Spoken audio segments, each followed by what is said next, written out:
כאן יונתן מענק הכדורים, והיום אני אראה לכם איך בוחרים כדור.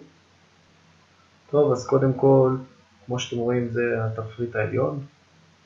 בתפריט העליון יש לכם תעודות, שאלות נפוצות, הכל על כדורגל, כל מיני מאמרים ותכנים שאתם יכולים להיכנס ולקרוא וללמוד.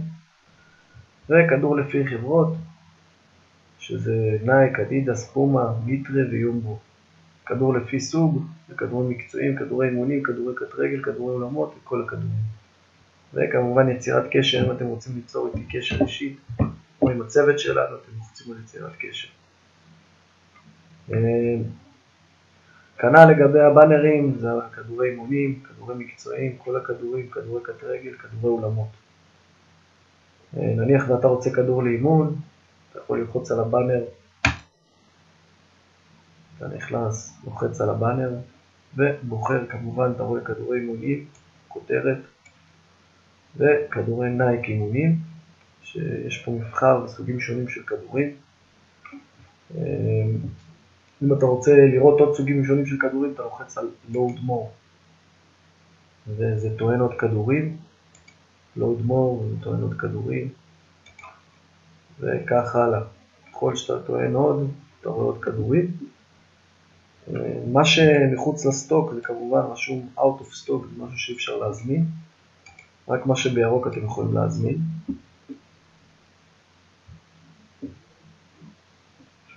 ונניח ובחרת את הכדור עם נייקי, מרקל ויר.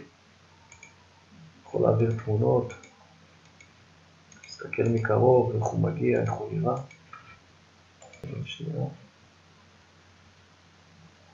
וכמובן, ככה גם באדידס, אתם רוצים לראות את אדידס, לוחצים על load more, ושוב load more.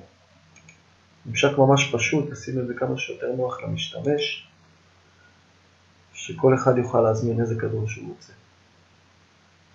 אנחנו עכשיו ניכנס ונראה לכם איך זה נראה שזה ב-out of stock. זה למשל הפריס סיין. פריס סיין. נכנסתי לפריס סיין, וכמובן אי אפשר להזמין אותו כי הוא מחוץ לסטוק. בכל מקרה אתם יכולים לראות איך הכדור נראה, אבל כמובן שאי אפשר להזמין אותו. אז אתם לא יכולים להוסיף אותו לגל ולעגלה, וגם עזרא עוזר הזה פה לא יכול לעזור לכם, כי זה לא אפשרי. אז כל מה שאתם רואים שהוא מחוץ לסטוק, מיותר להיכנס ולבזבז על זה זמן. וכמובן אנחנו כל הזמן מחדשים את המלאי, יהיו פה כדורים שונים, משונים ואחרים, חדשים, וכל הזמן מתחדש המלאי. כנ"ל ביומברו, פומה ומיטרה. עד לכאן ענק הכדורים, ועד לסרטון הבא.